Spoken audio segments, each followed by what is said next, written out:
I'm Star-Lord, man. Legendary outlaw. Hey guys, welcome back to Planet Mithril, and I'm finally delving into my favourite comic book and MCU characters, and my absolute favourite Marvel Crisis Protocol models and affiliation, the Guardians of the Galaxy. Starting, of course, as we have to, with Peter Quill, Star-Lord himself, Ravager, Celestial, and all-round lovable rogue. I have a detailed step-by-step paint tutorial here which makes use of quick and easy non-metallics and vibrant bold colours to bring this absolutely beautiful sculpt to life on the battlefield. I worked up my Star-Lord from a grey undercoat primed with Citadel Mechanica Standard Grey. Forget the brushes today guys, it's a dance-off bro! Base colours.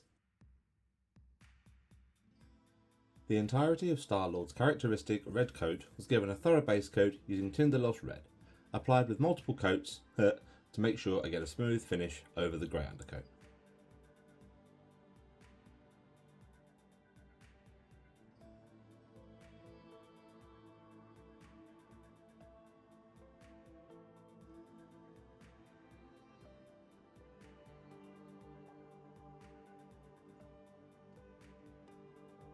The undershirt was then carefully given a base coat using Rainy Grey.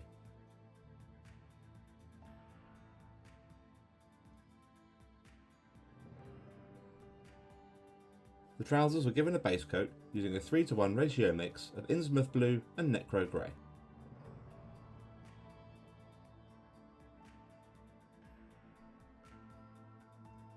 The tufts of hair sticking out the top of the helm were base coated with a 4:1 ratio mix of Iroko and Bosch Chestnut.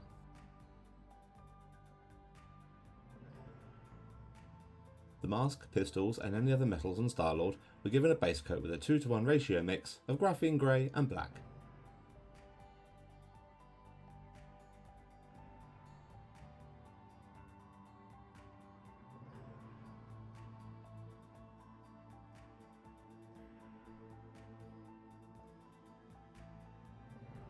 Finally, the base coat non-metallic for the boots was applied with a 1:1 mix of Gobi Brown and Sahara Yellow.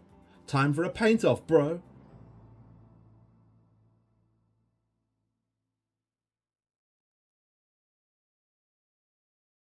Masks and metals.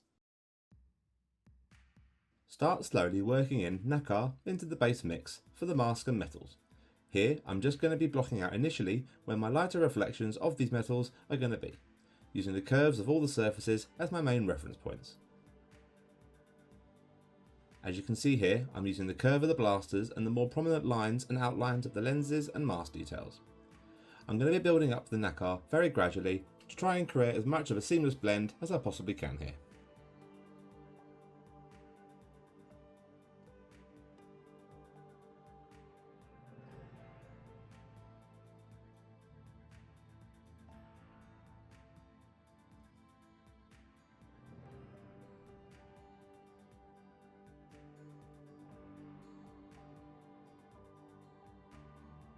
Between each layer with the nacre additions, I applied manual shades, starting with a 1:1 mix of anthracite grey and black to further define and push the contrast of the shadows against the lighter, reflective surfaces.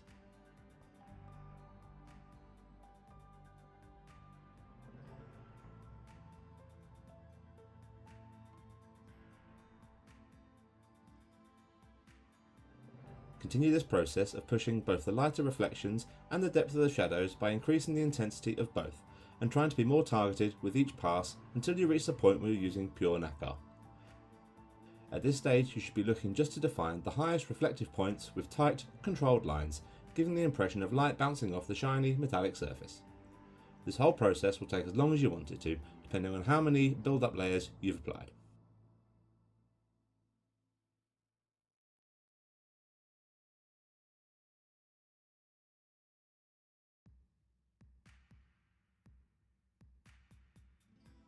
When you're happy with the look of your metals, a dot highlight with pure white was applied just to the corners, highest points and edges of the metals which would be reflecting the most light.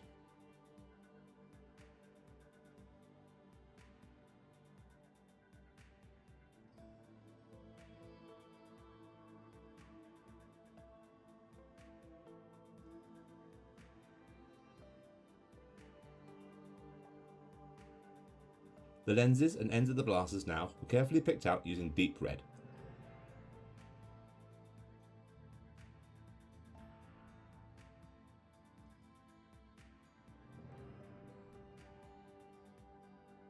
quick, targeted layer was then applied to the upper half of these using Antara's red.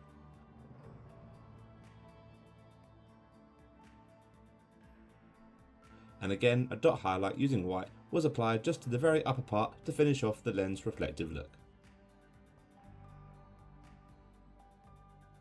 Hair.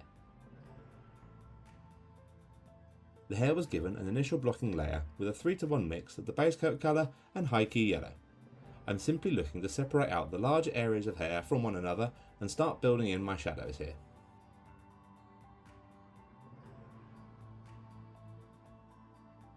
A recessed shade was then applied in between all the grooves and strands of hair now using pure Gobi brown.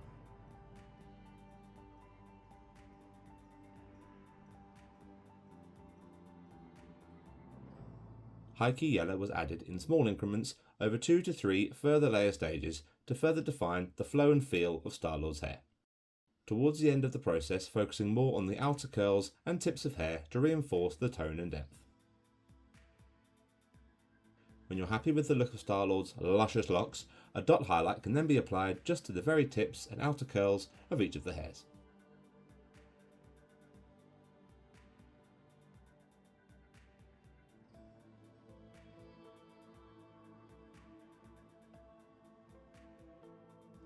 Undershirt. Layer up the undershirt fold now with a 2:1 mix of rainy grey and white, applying this gradually to try and get a smooth finish, as white is a troublesome colour to paint at the best of times.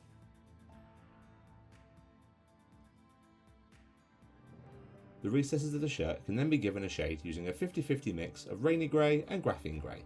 This will shade the shirt really naturally and not make the contrast of light and shadows too stark against each other. I increased the concentration of white in the previous layer stage and continued building up the definition of the outer folds of material over his torso.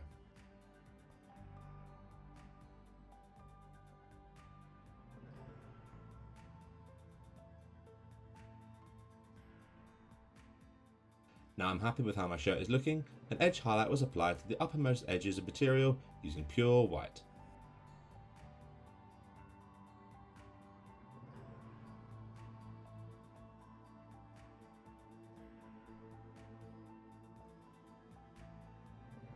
Trousers.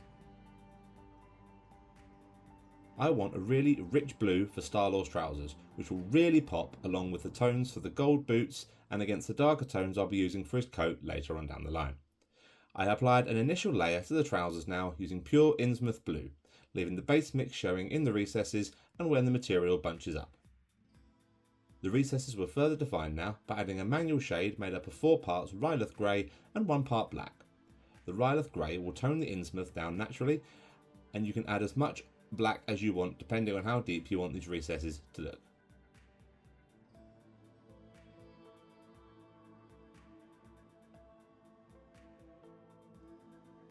With my shading now in place, I continued building up the trouser layers now by adding in small amounts of Arctic blue into the initial Innsmouth layer. I want to keep the initial additions of Arctic fairly minimal here, as adding too much too quickly will desaturate and destroy the tone of the blue that I already have in place.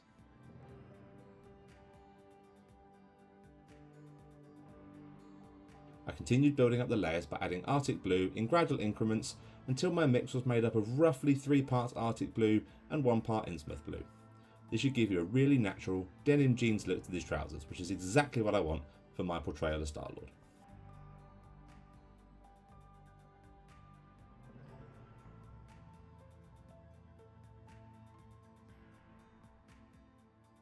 Finally, an edge highlight was applied by adding in some white into the previous layer mix.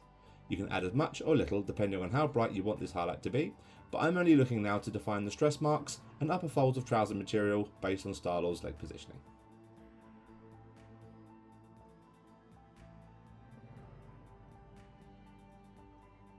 Coat. Now I'm going to be tackling the most characteristic and probably most daunting element of this Star-Lord sculpt, his long, flowing red leather trench coat. A manual shade was initially applied to the grooves and recesses of the coat with a 2:1 mix of red leather and black. I'm avoiding using Tinderloss here, as the red leather will help reinforce a more aged, rich leather look for these recesses. The tail of the coat in particular is super well defined, so shading these will be an absolute dream. Well, It was for me. An initial blocking layer was now applied to the coat with a 3:1 mix of Tinderlost red and deep red. I'm looking now to enhance that deep, rich red whilst trying to keep a consistent finish to the material texture of the coat, leaving the shade showing in the very well defined recesses.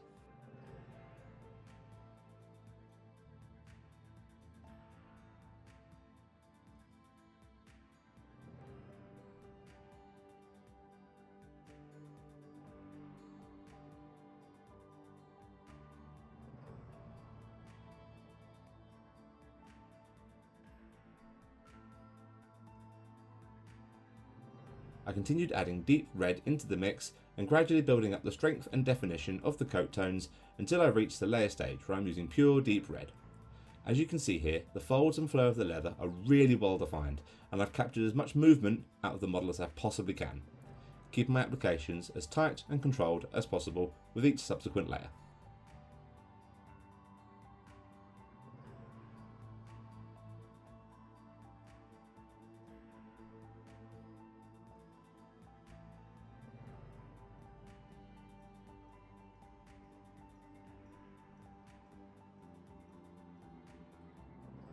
I started building up the highlights over the coat now with an initial 50-50 mix of deep red and Mars orange. The reason I started with such a large amount of the orange is because the deep red tone is so strong it takes a lot more orange to shift it to a more noticeable level. Mars orange in particular raises the tone of and slightly desaturates the vibrancy of deep red, so helps give a slightly more aged leather look to the upper areas of the coat.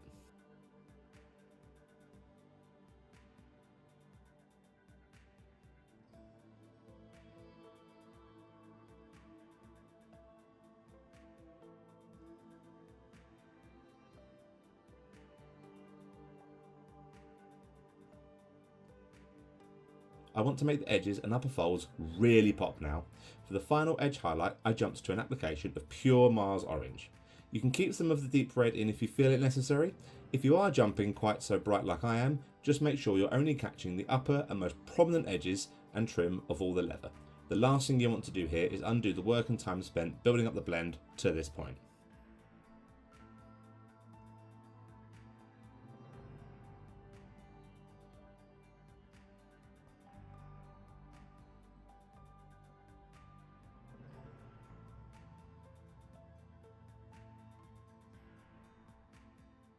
Leathers and browns. I want a really rich, chocolatey brown to complement the tones used for the rest of the clothes so far. To start off with, I gave the satchel, armband and any straps and extra leathers a base coat with Arbuckle's brown, again with a few thinner coats for a smooth finish over the grey undercoat.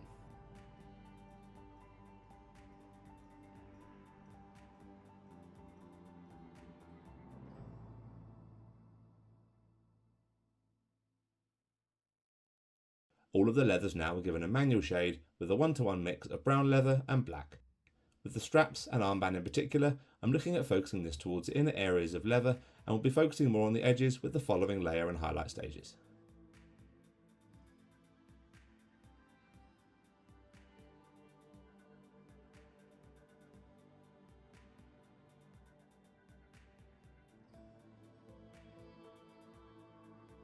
The edges and outer areas of the satchel, straps and armband were then given a layer now with a 1:1 mix of Bosch chestnut and Dubai brown, leaving the recessed shade showing in the recesses. With the straps in particular leaving the recessed shade showing along the centre.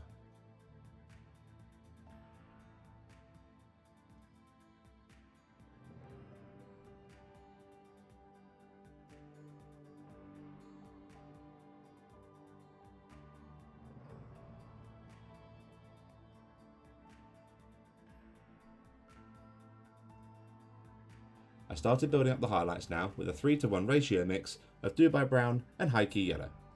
The high key yellow will desaturate and wash out the brown slightly now, and again reinforce the aged, worn leather of these straps, giving the impression that he's had them on and in battle for a considerable while, much like the coat.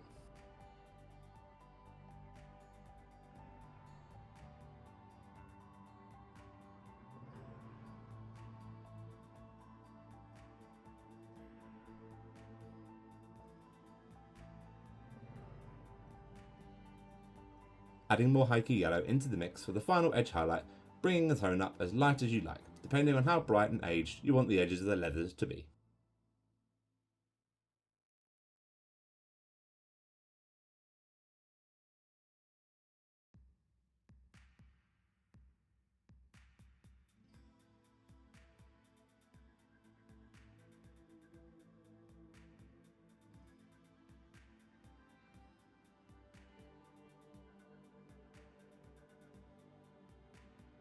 Gold boots and other metals.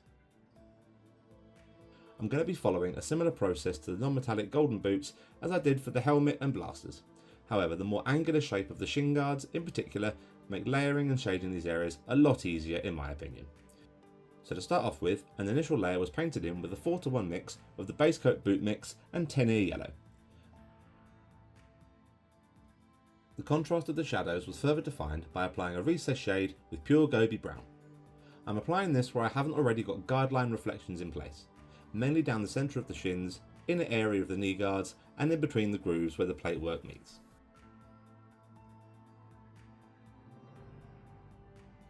Following the same mentality as with the silvers earlier, I started gradually working in more 10-ear yellow into my lighter mix and further defining and building up the reflective edges and surfaces of the gold, keeping the additions very gradual to avoid overblowing the tone too quickly.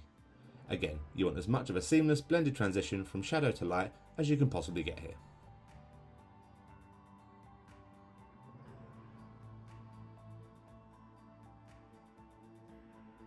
Between each layer stage, the shadows were equally pushed further by adding very small amounts of black into the Gobi brown shade. I stress, very, very small additions of black here, as scale colour black is extremely dark, so a little goes a very long way.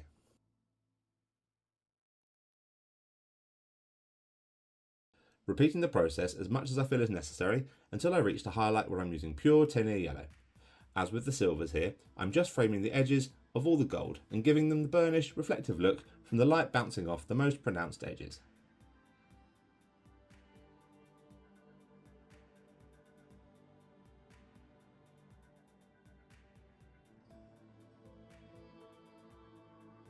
A dot highlight was applied to the corners and most prominent edges of gold now, with a 50-50 mix of 10-ear yellow and white. You can add more white here if you want these reflective pinpoints to be even brighter.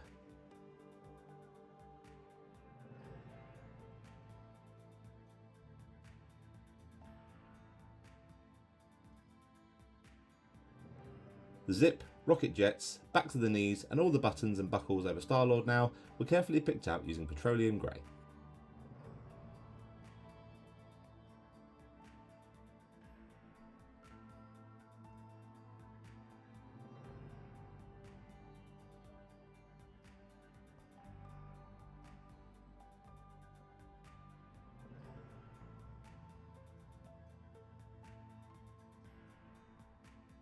These were then carefully given a layer using graphene grey. The jets and backs of the knees were blocked out more as I can leave the petroleum grey showing in the recesses and curves of the jets themselves.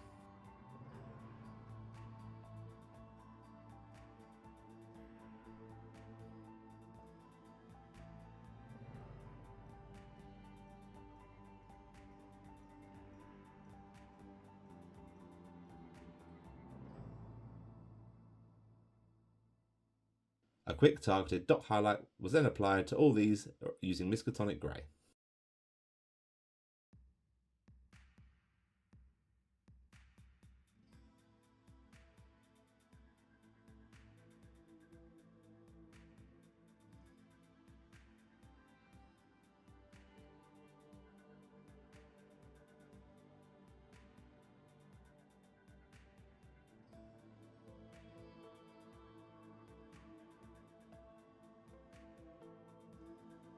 Boots. The boots and the cuffs were very carefully picked out now using Arbuckle's brown, being particularly careful not to bleed out onto the finished gold up the shins.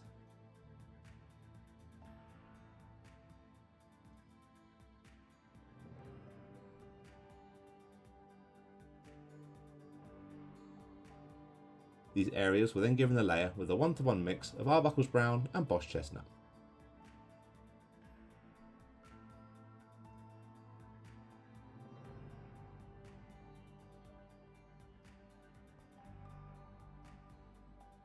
and manual shade was then applied with a 3:1 ratio mix of Arbuckle's brown and black.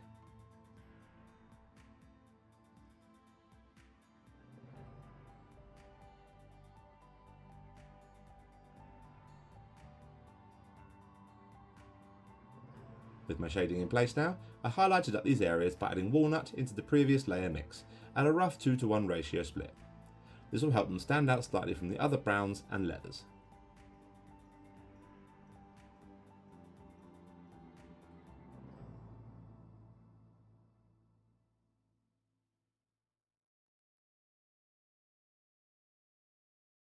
A final edge highlight was applied with pure walnut, looking here to just frame the shape of the boots and pick up the edges of the cuffs.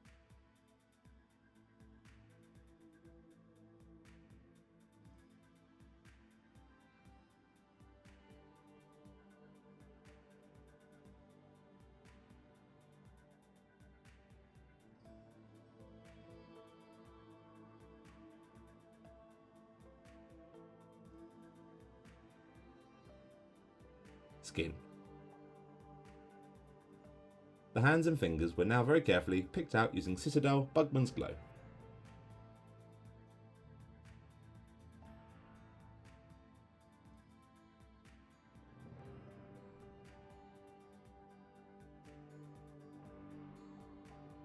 A pre-shade layer was applied with a mix of 1:1 Bugman's Glow and Cadian Flesh Tone.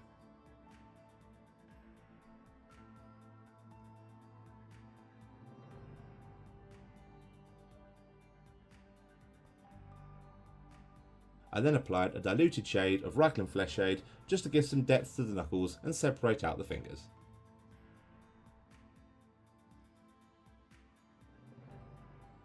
A highlight was then applied using pure Cadian Flesh Tone, further defining the individual fingers and stress points of the knuckles.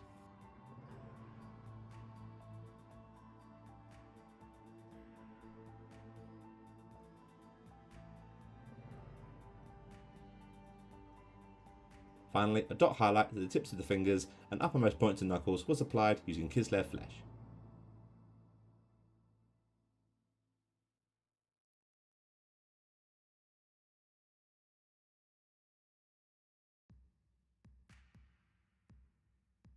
Smoke Plume.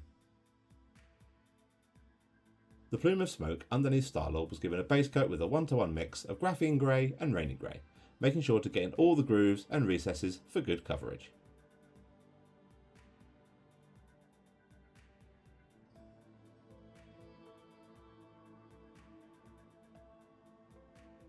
I applied a recess shade to all the grooves within the smoke by adding black into the base coat mix. The smoke is almost over sculpted, so focus on the very well defined swirls and grooves between each puff.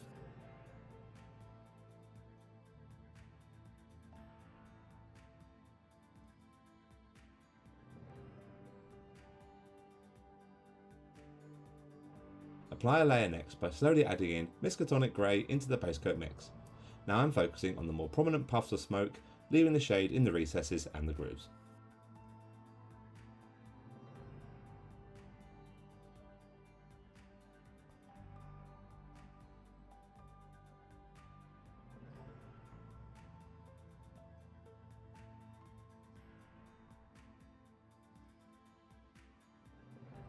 When I'm ready for the highlight stages, I slowly started adding in white and just further defined the most prominent curves in the smoke, trying to blend this in with all the layers underneath.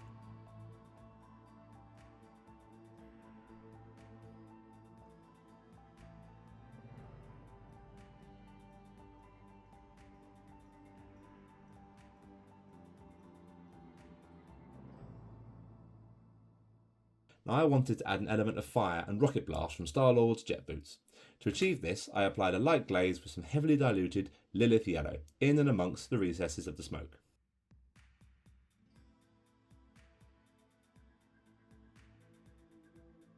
Repeating the process again using Tiamat orange, once again very heavily diluted.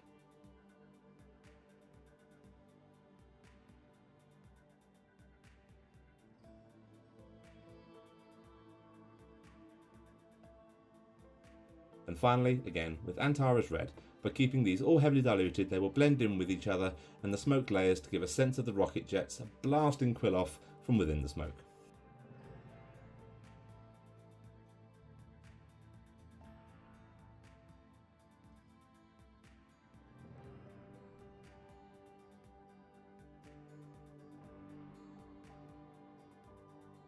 welcome to the freaking Guardians of the Galaxy. Peter Quill, Star-Lord, legendary outlaw, is now finished and ready to lead his friends and fellow Guardians to glorious victory on the tabletop. Armed with a plucky attitude and only slightly winging it, you now have a superbly painted leader of the Guardians to lead your Marvel Crisis Protocol strike teams. My Star-Lord was based using my Star Wars Shatterpoint basing tutorial, which can be found on the channel in the basing playlist. I really hope you guys enjoyed today's video. Please like, subscribe, and continue to give me feedback on our content. And as always guys, take care and happy hobbying.